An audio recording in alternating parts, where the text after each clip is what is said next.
तो इकाई 3 का ख का शुरू करते हैं। देखते हैं इसमें वस्त्र उद्योग है, वस्त्र उद्योग के बारे में डिटेल समझते हैं। यानी इकाई 3 का इकाई 3 भी कंप्लीट हो गया, उसमें 3 का क भी कंप्लीट हो गया और ख जो है वस्त्र उद्योग, इसके बारे में डिटेल समझते हैं लोग।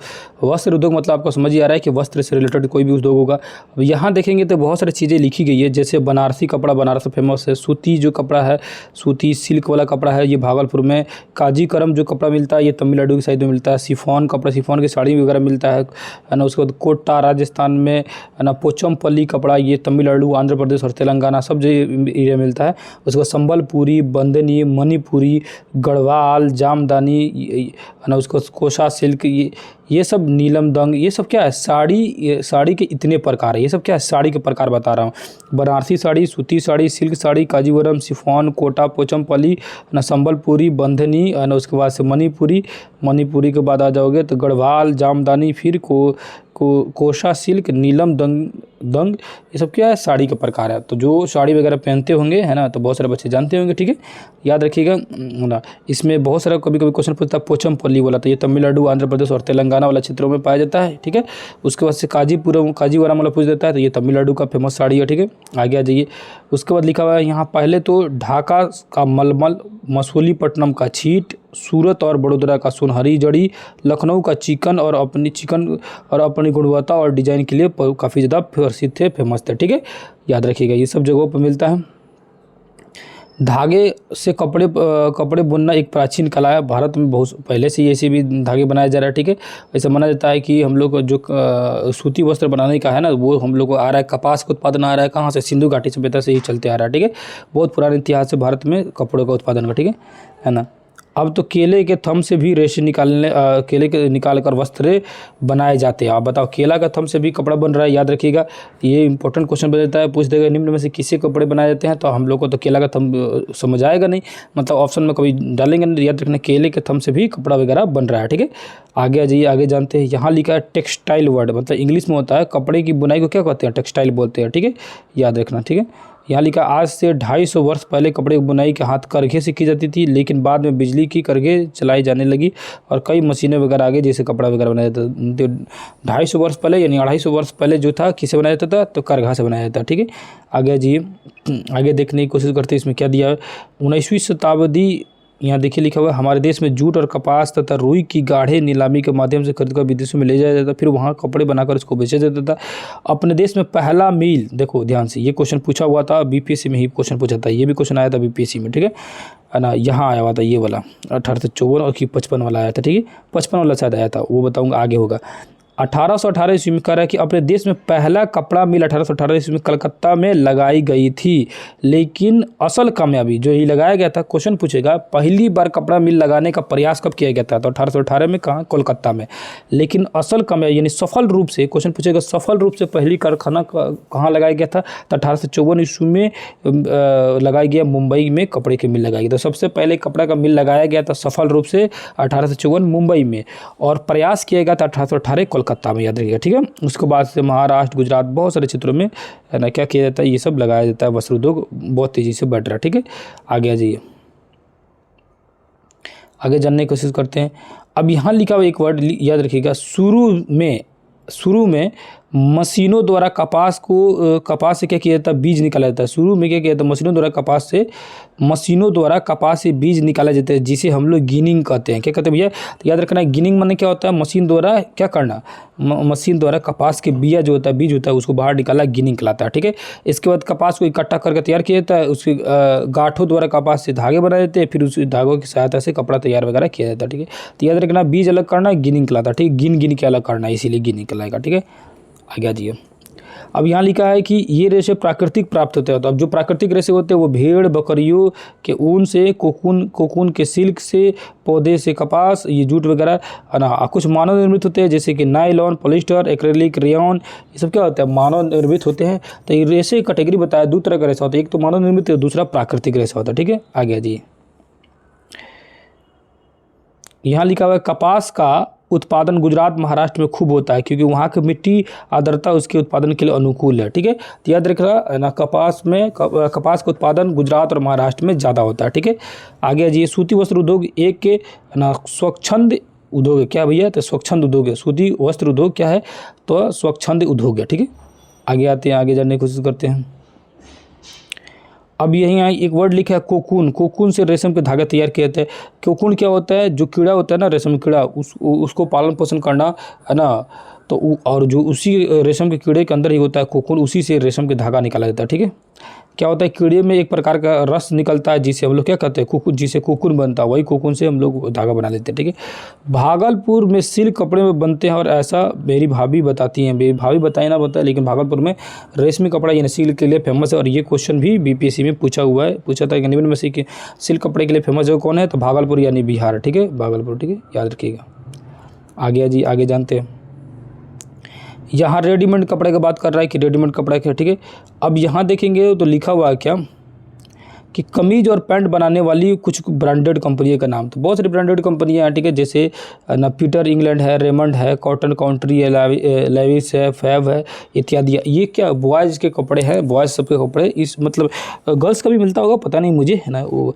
लेकिन बॉयज़ के कपड़े में पीटर इंग्लैंड का, मैं एक्चुअली मेरे पास भी है, पीटर इंग्लैंड का, रेमंड्स का है, कॉटन काउंट्री नहीं है, लेविस का है, फैब का नहीं है। ठीक है, तो ये सब ब्रांडेड कपड़े जो होते हैं, है ना। एक्चुअली में ब्रांडेड क्या, इसका डुप्लीकेट भी मिलता है ना, ब्रांडेड भी मिलता है। जैसा आप चाहे वैसे खरीद सकते हैं, है ना। अब मेरे पास डुप्लीकेट है, ब्रांडेड है, उससे कोई बहस नहीं है ना। आगे आ जाइए। लेकिन ये कंपनी जो है बॉयज़ का मैं देखा हूँ, गर्ल्स का पता नहीं, गर्ल्स को हो सकता है इस कंपनी को मिलता होगा। अब ये वस्त्र उद्योग की स्थापना में सहायक कारक। अब ये वस्त्र उद्योग उसकी स्थापना हो रही है, उसमें कौन कौन से कारक सहायता कर रहे हैं? पहला है जो कच्चे माल की उपलब्धता। अगर कच्चा माल आपको मिल जा रहा है, जैसे मान के चलिए कि कपास का उत्पादन होता है, तो कपास आपको भरपूर मात्रा मिल जा रहा है, तब उसको धागा बनाने के उद्योग धंधा लगा सकते हैं। धागा या कपड़ा बन जा रहा है, और जो कपड़ा बंडल वाला तैयार हो जा रहा है, तो आप रेडीमेड कपड़ा बनाने का उद्योग खोल सकते हैं। ठीक है ना, सिलाई का केंद्र खोल सकते हैं। तो अलग अलग जगह कच्चे माल की उपलब्धता वो डिपेंड करता है कि उद्योग धंधा कैसा होगा। ठीक है, तो यहाँ देखेंगे लिखा है गुजरात महाराष्ट्र में अच्छी गुणवत्ता वाले कपास के उपलब्ध, मतलब इस सब क्षेत्र में कपास अच्छे माल मिलते हैं। गुजरात में काली मिट्टी कपास के उत्पादन के लिए काफ़ी उर्वरक है। तो यहाँ से क्या मालूम चला कि कपास की खेती काली मिट्टी होती है। और ये तो रटा रटाया हुआ क्वेश्चन है, बहुत सारे बच्चे जानते हैं, अक्सर बच्चे को पता रहता है। लेकिन ये याद रखिएगा, काली मिट्टी को ही एक और नाम होता है रेगुर मिट्टी, है ना। ये भी बहुत सारे बच्चे जानते हैं, लेकिन थोड़ा अगर नहीं जानते तो याद रखिएगा, काली मिट्टी का एक और नाम क्या होता है? रेगुर मिट्टी। ठीक है, याद रख रखिए, तो रेगुर मिट्टी। ठीक है, आगे जानने की कोशिश करते हैं। ऊन से बनने वाले कंबल, स्वेटर आदि गर्म कपड़े पंजाब कश्मीर में ज़्यादा उपलब्ध होते हैं और भारी संख्या में वहाँ पर ऐसे जानवर प्राप्त होते हैं। ठीक है, अब परिवहन की सुविधा चाहिए, उद्योग, है ना। अब ये उद्योग लगाए हैं, चाहे वस्त्र उद्योग या कोई भी उद्योग हो, परिवहन ढंग से नहीं होगा। मान के चलो फैक्ट्री लगा लिए बढ़िया, और वहाँ से माल ले जाने के लिए, सामान को ले जाने के लिए रोड वगैरह ही ढंग का नहीं है, तो कोई फ़ायदा लगाने का नहीं फ़ायदा होगा। ठीक है, तो सब चीज़ चाहिए। तो मुंबई, कोलकाता, सौराष्ट्र, कोयम्बटूर इत्यादि में बंदरगाह, सड़क, रेल मार्ग आदि नज़दीक है ना। तो यहाँ से हर चीज़ की सुविधा उस सब एरिया में, वहाँ प्रोडक्ट ज़्यादा हो जाएगा तो समुद्र से दूसरे देश में भेज सकते हैं। जलवायु भी चाहिए, जाहिर सी बात है, जलवायु चाहिए कि नहीं चाहिए भाई।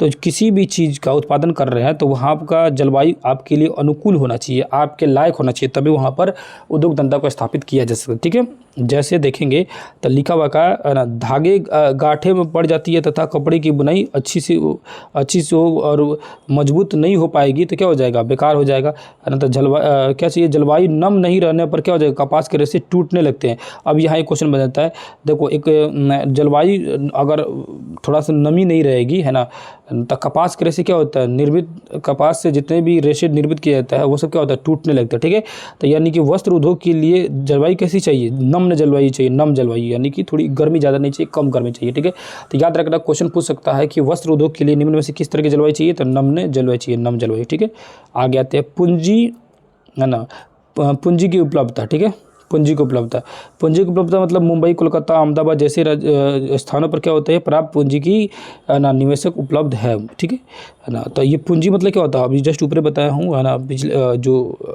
1 घंटा पहले शायद क्लास हुआ उसमें, कि पूंजी मतलब क्या? पैसा, संपत्ति, धन दौलत। अब अगला जी श्रम की उपलब्धता। श्रम मतलब होता है मजदूर, मतलब कुछ ऐसे जगह फैक्ट्री लगाइए जहाँ पर मजदूर आपको भरपूर मात्रा में मिल जाए। ठीक है, समझेंगे ना। आगे जी, अब ये बाजार, क्या लिखा है? बाजार। तो बाजार आपको चाहिए, है ना। मार्केट, प्रोडक्ट तैयार कर दिए, अब उसको बेचने के लिए बड़ा मार्केट चाहिए, बड़ा बाजार चाहिए। तो बड़े बड़े मार्केट के रूप में इस समय दिल्ली, कोलकाता, लुधियाना अपना पूरा एकदम छा गया है मार्केट के रूप में। अब ये सस्ती ऊर्जा सुविधा, अब क्या होना चाहिए कि उससे चलाने के लिए, जैसे फैक्ट्री लगा रहे हो तो वहाँ बिजली को सस्ती हो, आपका पानी वगैरह की व्यवस्था कर रहे हैं तो वो भी सस्ती हो, मतलब कि हर चीज़ आपको ना उचित रेट पर मिल जाए ताकि आपका उद्योग धंधा जो है ढंग से चलाया जा सके। बस बात यही रहता है और कुछ नहीं रहता, ठीक है। यहाँ ये सूती वस्त्र उद्योग के बारे में लिखा है। खादी और चिकन उद्योग जो रहता है ये कहाँ का होता है? मुंबई, सूरत, अहमदाबाद, चेन्नई, कोयम्बटूर, लखनऊ, कानपुर। ऊनी वस्त्र में देखेंगे ना, इसका उत्पादन ऊनी वस्त्र किससे होता है? तो बाल से इसका उत्पादन होता है, ठीक है। लुधियाना, लेह, कानपुर और कश्मीर वगैरह क्षेत्र में ऊनी वस्त्र मिलता है। सिल्क वस्त्र जो देखेंगे रेशम वाला, सिल्क का तसर और काजीवरम भागलपुर, कर्नाटक, वाराणसी में होता है। सिले वस्त्र जैसे कि पैंट, शर्ट, सलवार, कुर्ता, पैजामा इत्यादि जो है दिल्ली, कोलकाता में ज़्यादा बिकता है, ठीक है। आगे आएंगे, आगे जानने की कोशिश करेंगे।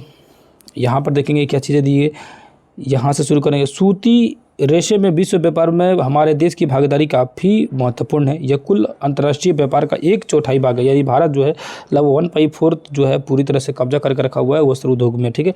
लगातार वस्त्र उद्योग बढ़ता जा रहा है। 1950-51 में 4 अरब मीट्रिक टन कपड़े का तैयार किया जाता था, लेकिन 34 अरब अब मीट्रिक हो चुका है, ठीक है, मीटर हो चुका है, 34 अरब वर्ग मीटर में फैल चुका है, ठीक है।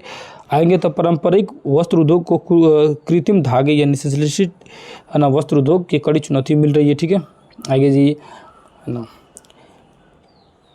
भारत में निर्मित वस्त्र उद्योग अमेरिका में, इंग्लैंड में, रूस में, फ्रांस में, यूरोप में, नेपाल में, सिंगापुर, श्रीलंका, अफ्रीका, बहुत सारी जगहों निर्यात किए जाते हैं, बेचे जाते हैं, वहाँ पर जाता है हम लोग का वस्त्र। ऐसे भारत जो है उद्योगों वस्त्र उद्योग में काफ़ी ज़्यादा प्रचलित रहा, फेमस रहा, प्रसिद्ध रहा, ठीक है। अब ये रेशम वस्त्र उद्योग और भागलपुर के बारे में जानते हैं, मतलब भागलपुर से क्या संबंध है रेशम का, ठीक है। भागलपुर जिला पूर्वी बिहार का एक महत्वपूर्ण ऐतिहासिक शहर है जो गंगा नदी के किनारे स्थित है। ऐतिहासिक दस्तावेजों से पता चला है कि यह पूर्वी भारत में रेशमी कपड़े का व्यापार का सबसे बड़ा केंद्र था, यानी रेशमी कपड़े का सबसे बड़ा केंद्र था। आज भी रेशम वस्त्र, सॉरी कहाँ चला गया, 1 मिनट, इसको थोड़ा सा इधर चला गया था। अब आज भागलपुर में प्रायः तसर सिल्क का उत्पादन होता है। भागलपुर में क्या होता है भैया? तो तसर सिल्क, याद रखना ये बहुत इंपॉर्टेंट है, क्वेश्चन पूछता है, ठीक है। भागलपुर में क्या होता है, किस सिल्क का उत्पादन होता है? तो तसर सिल्क का उत्पादन होता है। देखो भागलपुर में प्रायः तसर सिल्क का उत्पादन होता है जो कि रेशमी वस्त्र का एक प्रकार है, ठीक है। अब यहाँ ऊपर में एक छूट गया था, ठीक है ना, इसको देख लेते हैं, है ना। यहाँ पर उत्पादित वस्त्र उद्योग का मान केवल स्थानीय और राष्ट्रीय बाजारों में बल्कि विदेशों में भी इसका है, जो वहाँ पर होता है भागलपुर में। कर्नाटक के पश्चात भारत दूसरा सबसे बड़ा ना, भारत का दूसरा सबसे बड़ा क्या है? रेशम वस्त्र उत्पादन केंद्र है, यानी भागलपुर जो है सेकंड नंबर पे है। 1 नंबर पे कौन है? कर्नाटक है रेशम उत्पादन करने में, तो यानी भागलपुर जो है 2 नंबर पे है रेशम उत्पादन करने में और 1 नंबर में कर्नाटक है, ठीक है। रेशम वस्त्रों को भागलपुर का सिल्क भी कहा जाता है। रेशम वस्त्र उद्योग वस्त्र क्या कहते हैं? भागलपुरी सिल्क, मतलब भागलपुर वाला सिल्क को भागलपुरी सिल्क कहते हैं। और ये सिल्क एक्चुअली में होता कौन है? तो तसर सिल्क होता है। कौन सा सिल्क होता है? तसर सिल्क, ठीक है। आगे आते हैं, आगे जानने की कोशिश करते हैं। भागलपुर का बुनकर उद्योग कई दशकों को पुराना है ना। इस एक अध्ययन के अनुसार क्या पता चलता है कि उसमें 35,000 से अधिक बुनकर, 25,000 से अधिक करघे थे, ठीक है, वो पहले था, ठीक है। आगे आ जाइए, यहाँ लिखा हुआ है कि रेशम का उत्पादन रेशम के कीड़ों द्वारा किया जाता है जो कि वास्तव में उनके शरीर से निकलने वाले रस है, ठीक है। वह रस शरीर के ऊपर चारों तरफ लिपट जाता है। ये रस को सूखकर उसके शरीर पर धागे की तरह चिपक जाता है। इस धागे के लिपटे रेशे कीड़ों को, धागे से जो लिपटा हुआ रहता है रेशम कीड़ा, उसको बोलते हैं लोग कोकून, ठीक है, जिसको पानी में उबालकर धागे को अलग कर लिया जाता है, ठीक है। अब यहाँ लिखा है कि भागलपुर का रेशम उद्योग खराब और दशा से गुजर रहा है। इसका कारण क्या है? बुनकर को उत्पाद को अधिक मूल्य ना मिल पाना, सार्वजनिक साहूकारों को अधिक ब्याज पर पैसा मिला, बिचौलिया का मुनाफाखोरी, बहुत सारे कारण होता है जिसके कारण धीरे धीरे उद्योग धंधा खत्म होते जा रहे हैं। अब आइए देखेंगे वस्त्र उद्योग का प्रमुख केंद्र कौन सा है? तो अहमदाबाद है, ठीक है। यहाँ देखेंगे तो ये चीज़ें जानने वाली है। पहली बात कि अहमदाबाद किधर की बात कर रहे हैं? गुजरात राज्य में। आगे और मुंबई के बाद दूसरा सबसे बड़ा वस्त्र उद्योग है। मुंबई के बाद दूसरा महत्वपूर्ण वस्त्र उद्योगों का केंद्र है, ठीक है। मुंबई के बाद है अहमदाबाद, याद रखना 1 नंबर पे मुंबई है, ठीक है। आगे जी, सूती और पॉलिस्टर उद्योगों के साथ साथ कपड़े बनाने का व्यापार तेजी से फल फूल रहा है, ठीक है। क्या हो रहा है भैया? तो तेजी से फल फूल रहा है। अहमदाबाद वस्त्र उद्योग कुटीर, लघु और बड़े पैमाने पर उद्योगों को स्थापित किया जाए। यहाँ 250 बड़े वस्त्र उद्योग है, इसीलिए इसको भारत का मैनचेस्टर कहा जाता है। याद रखना मैनचेस्टर इसलिए कहा जाता है ना कि यूरोप साइड में जहाँ कपड़े का उत्पादन ज़्यादा किया जाता है उसको मैनचेस्टर कहा जाता है, इसीलिए भारत का भी इसको मैनचेस्टर कहा जाता है, ठीक है। आगे जी, यहाँ लिखा है अहमदाबाद साबरमती नदी किनारे अवस्थित है। यहाँ राष्ट्रपति महात्मा गांधी जो थे, राष्ट्रपिता महात्मा गांधी जो थे, उनका प्रसिद्ध आश्रम था साबरमती आश्रम जो था अहमदाबाद में, वही की जगह बात कर। अब आज ये क्वेश्चन आंसर जो दिया वो क्वेश्चन आंसर को देख लेते हैं, ठीक है। क्वेश्चन आंसर दिया है टेक्सटाइल का मतलब क्या होता है। टेक्सटाइल का मतलब होता है बुनना। क्या होता है मतलब भैया बुनना होता है। देश में कपड़े के मिल सबसे पहले लगाई गई थी, कहाँ लगाई गई थी, तो लगाने की कोशिश किया था सबसे पहले 1818 ईस्वी में कोलकाता में, बाद में 1854 में मुंबई में। 1854 में कहाँ लगाई गई थी, मुंबई में लगाई गई थी। सिल्क प्राप्त होता है किससे भैया, तो कोकून से प्राप्त होता है ना। सिल्क जो होता है हम लोग को है ना, रेशम जो होता है वो कोकून से मिलता है। वस्त्र उद्योग के लिए आवश्यक है, वस्त्र उद्योग के लिए आवश्यक है, क्या आवश्यक भैया, तो कच्चा माल जरूरी है वस्त्र उद्योग के लिए। आगे लिखा है भागलपुर शहर रेशम वस्त्र के लिए उत्पादन होता है। भागलपुर शहर जो है रेशम वस्त्र के लिए फेमस है, और वही तसर रेशम के लिए। सूती वस्त्र उद्योग के लिए में ये क्या है ना, सूती वस्त्र उद्योग एक के डैश उद्योग है। सूती वस्त्र उद्योग जो हो जाएगा है ना, सूती वस्त्र उद्योग कुटिया उद्योग नहीं होगा, ये कुटिया गलती लिखी है, ठीक है, जो भी बच्चा लिखा है ना। सूती वस्त्र उद्योग जो हो जाएगा, सूती वस्त्र उद्योग अगर देखा जाएगा तो कृषि आधारित उद्योग हो जाएगी, या कच्ची कृषि आधारित उद्योग हो जाएगा, ठीक है। ज़्यादा बेहतर होगा कृषि आधारित लिखिएगा। कपड़ों की बुनाई को टेक्सटाइल कहा जाता है। ढाका का जो क्या था, मलमल फेमस था, ठीक है। अहमदाबाद को क्या बोलते हैं, भारत का मैनचेस्टर कहा जाता है, ठीक है। आगे आइए, अब ये लास्ट चैप्टर जो बचा हुआ है ज़्यादा बड़ा नहीं है, छोटा सा चैप्टर, इसको भी यहीं पर निपटा लेते हैं लोग, ठीक है। क्या चैप्टर का नाम है, सूचना एवं प्रौद्योगिकी उद्योग। सूचना मतलब होता है इन्फॉर्मेशन, जैसे मैसेज वगैरह भेजते हैं, इन्फॉर्मेशन वगैरह वही चीज़ होता है, ठीक है। अब यहाँ देखिए तो लिखा हुआ कंप्यूटर आधारित उद्योग वैसी प्रौद्योगिकी और सूचनाओं का आदान प्रदान शीघ्रता से करती है, सूचना आधारित उद्योग कहलाती है। यानी कि अपने सूचना को, इन्फॉर्मेशन को आसानी से इधर उधर भेज लेते हैं, उसको क्या बोलेंगे, सूचना आधारित उद्योग कहेंगे, ठीक है। आगे जाने की कोशिश करेंगे। यहाँ पर लिखा हुआ है रेडियो, टेलीविजन, टेलीफोन सभी आगे, अब सबके आगे क्या आ गया, अब पेपर, लैपटॉप, टैबलेट, लेजर उपग्रह आदि, रडार वगैरह, LCD, CRT, LED, DVD, hardware, software इत्यादि शामिल है ना। इन्हें उच्च प्रौद्योगिकी कहते हैं। ये सब किसके कैटेगरी में आते हैं, तो उच्च प्रौद्योगिकी। ये सारे चीज़ को देख लीजिएगा, ये उच्च प्रौद्योगिकी के अंतर्गत आते हैं, ठीक है। उच्च प्रौद्योगिकी के अंतर्गत आते हैं, ठीक है। उसके बाद देखेंगे, आगे देखेंगे तो यहाँ ये क्या था, तो उच्च प्रौद्योगिकी के अंतर्गत आते हैं सारी चीज़ों को। एक नाम इसको फिर से दोबारा देख के याद कर लीजिएगा, है ना। यहाँ मेन चीज़ें जानने वाली है, तो इस बॉक्स को देखिएगा ना, तो बहुत इंपॉर्टेंट है ये बॉक्स, ठीक है। इसको थोड़ा ध्यान से देखिएगा, तो इसमें क्या चीज़ें मिलेगी आपको, मिलेगी कि वाईफाई किसे कहते हैं, तो एक ऐसी तार रहित प्रणाली जो क्षेत्र विशेष में किसी भी कंप्यूटर डिवाइस को इंटरनेट से जुड़ता है। जैसे फिलहाल में हम लोग का भी वाईफाई लगा हुआ है, ठीक है, जो कि पीछे ना वाईफाई लगा हुआ है, ठीक है। वाईफाई से ही क्या होता है, आपके मोबाइल में भी हॉटस्पॉट होता है, दूसरे किसी के मोबाइल में वाईफाई होता है, किसी क्या करते हैं आप लोग, इंटरनेट को कनेक्टेड करते हैं, ठीक है। यहाँ जी ये सब चीज़ें दिया है ना। टेलीफोन, ये सब मतलब ये प्रौद्योगिकी के अंतर्गत आता है। टेलीफोन हो गया, टेलीग्राम हो गया, फैक्स हो गया, सेल्युलर फ़ोन हो गया, SMS ईमेल हो गया, ये सब चीज़ें क्या है, ये सब उसी के अंतर्गत आती है। अब दुनिया जो है 5G तक पहुँच चुकी है ना। वाईफाई प्रणाली के जरिए इंटरनेट तक, वाईफाई से क्या होता है, इंटरनेट आसानी से मिल जाता है, ठीक है। साइबर कैफे की सुविधा उपलब्ध वगैरह है। आगे जी यहाँ पर जानते हैं, यानी यहाँ पर जानने की कोशिश करते हैं। ये चीज़ें देखेंगे तो यहाँ पर देखेंगे तो ईमेल मतलब क्या होता है, ये इलेक्ट्रॉनिक मेल है ना, जो कंप्यूटर के माध्यम से भेजा जाता है शीघ्रता से। GPS क्या होता है, मतलब ग्लोबल पोजीशनिंग सिस्टम। GPS से किसी भी व्यक्ति या किसी भी चीज़ के कहाँ है उसके बारे में पता कर लेते हैं। आजकल गाड़ी में क्या होता है, GPS लगा रहता है, जिससे हम लोग गाड़ी को ट्रैक कर लेते हैं। यहाँ एक चीज़ जानने वाली है इंपॉर्टेंट, जब भी आए बिहार का नाम तो समझिए कि रटना जरूरी है। देखो बिहार राज्य स्वास्थ्य समिति द्वारा संचालित है ना जीवन रक्षक वाहन GPS से युक्त है, जिससे वाहन स्थिति नियंत्रण कक्ष एवं कंप्यूटर का प्रदर्शन किया जा रहा है, ठीक है। तो बिहार स्वास्थ्य समिति जो है इसी गाड़ी चला रहा है, वैसा वाहन चला रहा है जिसमें GPS लगा रहा है, जिससे क्या हो रहा है कि आपको ट्रैक कर लेगा तुरंत ही, कहाँ आपका एक्सीडेंट हुआ, किस तरह हुआ, आपको तुरंत वो सुविधा मिल पाएगी, ठीक है। आगे देखेंगे तो है ना, सूचना प्रौद्योगिकी का आधार सॉफ्टवेयर है। सूचना प्रौद्योगिकी जो मेन आधार होता है वो क्या होता है, सॉफ्टवेयर होता है। ऐसे 20 सॉफ्टवेयर प्रौद्योगिकी पार्क विभिन्न शहरों में है।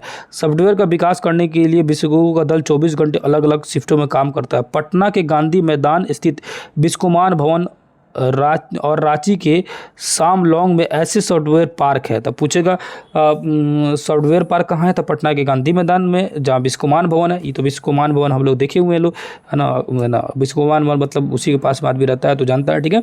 तो आप सभी भी हो सकता है बिहार के होंगे तो जानते होंगे। उसके बाद से ना सामलोंग ऐसे सॉफ्टवेयर का पार्क है, ठीक है। कहाँ का, रांची का। तो रांची का है सामलोंग, और बिहार का गांधी मैदान का बिस्कोमान। गांधी मैदान वाला तो सबको पता होगा। पूना पहला वाईफाई शहर है। तो पूना जो शहर है ना, पुणे शहर, ये पहला वाईफाई शहर है, ठीक। इसी बीच में कमला बोलो ठीक है बोले। बेंगलुरु ऐसे उद्योग का मुख्य केंद्र है, इसलिए इसको सिलिकॉन नगरी यानी कि बेंगलुरु क्या बोलते हैं, सिलिकॉन सिटी बोलते हैं। याद रखना, सिलिकॉन सिटी या सिलिकॉन नगर कहा जाता है बेंगलुरु को। और पूना जो है पहला वाईफाई केंद्र है। बिहार में अगर देखेंगे तो बिस्कुमान में जो है गांधी मैदान के बगल में बिस्कुमान भवन जो वहाँ सॉफ्टवेयर पार्क है, और रांची में सामब्लॉग में है। ठीक है, ये चीज़ें इस चैप्टर में से ज़्यादा चीज़ें जाननी गई। बेंगलोर क्या है, कर्नाटक की राजधानी, ये सब आपसे बात पता ही है। ठीक है, अब यहाँ आगे एक लिखा गार्डन सिटी क्या है, तो बेंगलोर इसकी राजधानी है जो दक्कन पठार से अवस्थित है। इस शहर में जलवायु सालों भर मृद एवं नम्र रहती है। इस शहर में धूल मुक्त रहता है और बगीचों से भरपूर रहता है, इसीलिए इसको गार्डन सिटी कहा जाता है। यानी बगीचा यहाँ ज़्यादा है तो इसको गार्डन सिटी भी बोलेंगे और सिलिकॉन सिटी भी बोलेंगे, दोनों बोलेंगे। किसको, बेंगलुरु को। ठीक है, आगे जाइए, आगे जानने की कोशिश करते हैं। यहाँ देखेंगे, यहाँ देखेंगे तो लिखा हुआ है अमेरिका में स्थित कैलिफोर्निया राज्य सांता क्लारा घाटी एक ऐसी ही उद्योग विकसित है ना, उसी की तर्ज में बेंगलुरु को भी सिलिकॉन वैली पुकारा जाने लगा। है ना, यानी कि पूछा जाएगा कि जो बेंगलुरु का सिलिकॉन सिटी है वो इससे संबंधित मतलब किसके आधार पर उसका नाम रखा गया, या किस इसी की तरह अमेरिका में कौन सा शहर है, तो कौन सा शहर है, तो कैलिफोर्निया शहर का सांता क्लारा घाटी। ठीक है, इसी तरह इसका सांता क्लारा घाटी, उसी तरह हम लोग सिलिकॉन घाटी नाम रख दिए। सूचना और प्रौद्योगिकी उद्योग के लिए पर्याप्त आधारभूत संरचना उपलब्ध करने के कारण ही यहाँ भेल, डीआरडीओ, इसरो या जितने भी बड़ी बड़ी केंद्र स्थापित हुए सब सक्सेसफुल चल पाता है इसी की वजह से। ठीक है, आगे आ जाइए। यहाँ देखेंगे तो लिखा है गूगल और याहू जैसे सर्च इंजन दुनिया भर की जानकारी शीघ्रता से ढूंढी जा सकती है। ठीक है, शीघ्रता से क्या करती है, ढूंढी जा सकती है। और इस उद्योग को विंडोज 8 और iOS 5 जैसे प्रणालियों से सूचनाओं से तेज़ी से पहचानने का, जैसे लैपटॉप खरीदोगे ना तो उसमें पूछेगा कौन सा विंडोज चाहिए, विंडोज 7 चाहिए, विंडोज 10 चाहिए, विंडोज 8 चाहिए, है ना। तो मोस्टली पुराना जो था विंडोज 7 सबसे बेस्ट था। ठीक है ना, जैसे कैसे मोबाइल में होता है एंड्रॉयड, ठीक है, उसी तरह लैपटॉप में होता है, कंप्यूटर में होता है विंडोज होता है। ठीक है, iOS मतलब होता है कि ये जनरेशन होता है, मतलब 5वां जनरेशन पहुंच गया। ठीक है ना। उसके बाद देखेंगे अभी तो हमको लग रहा है कि 10 जनरेशन चल रहा है कि 11 जनरेशन चल रहा है। ठीक है, 12 जनरेशन पता नहीं उनको जनरेशन हम लोग तो 10 जनरेशन तक शायद लिए हुए थे। ठीक है, याद नहीं है अभी तक। उसके बाद देखेंगे सिनेमा घर और डिजिटल फिल्में वगैरह दिखाई जाती है।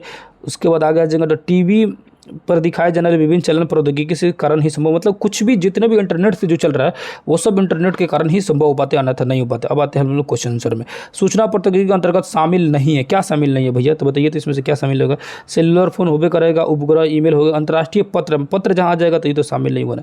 सूचना को शीघ्रता से भेजा जा सकता है, ईमेल से भेज सकते हैं। ठीक है, ईमेल से। भारत में सिलिकॉन सिटी किसको बोलते हैं, बेंगलुरु को। पूना में तो पहला वाईफाई लगा था। ठीक है, उसके बाद सॉफ्टवेयर कंप्यूटर के अंतर्गत है, एक क्या है, प्रोग्राम है। इलेक्ट्रॉनिक उद्योगों की स्थापना के लिए आवश्यक नहीं है, क्या नहीं जरूरी है आप लोग को, जल की उपलब्धता जरूरी नहीं है। इलेक्ट्रॉनिक उद्योग को जल की कोई जरूरत नहीं है। ठीक है ना, तो ये हो गया हम लोग क्वेश्चन आंसर कंप्लीट, है ना। और हम लोगों का इकाई 3 भी कंप्लीट।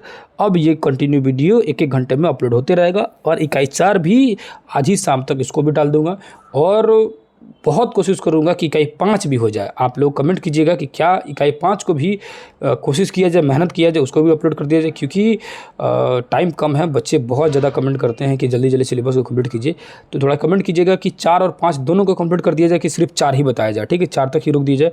ठीक है, तो आप कमेंट करके बता सकते हैं। फिर और वीडियो कैसा लग रहा होगा आप कमेंट करते रहिए, कमेंट करते रहते हैं तो पढ़ के थोड़ा सा संतुष्टि मिलता है कि आप सबों को ठीक लग रहा है।